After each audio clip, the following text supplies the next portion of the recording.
আল্লাহ ইন্নী কুনতু মিনাজ জালিমিন, আমি জালিমিনদের খাতার মধ্যে নিজের নামটা উঠাইলাম। দুনিয়ার কোনো ব্যক্তি এই বিপদ থেকে আমারে বাঁচাইতে পারে না, দুনিয়ার কোনো ব্যক্তি এই মুসিবত থেকে আমাকে বাঁচাইতে পারে না। মাছের পেটে যাইয়াও ইউনুস নবী আমার মাওলারে ভুলে যায় না।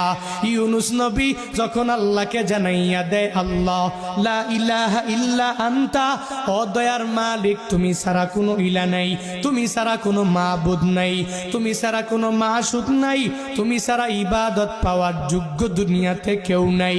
যখন ও ইউনুস নবী আমার ওই মাছের পেটের মধ্যে সিজদার মধ্যে পড়িয়া আল্লাহকে পুত পবিত্র বলে, আল্লাহ ছাড়া মাবুদ নাই এই বলে যখনই ঘোষণা দিয়া দেয় আর নিজের ব্যাপারে আল্লাহর দরবারে জানাইয়া দেয়, ও মালিক আমার ঠিক হয় নাই, নিজের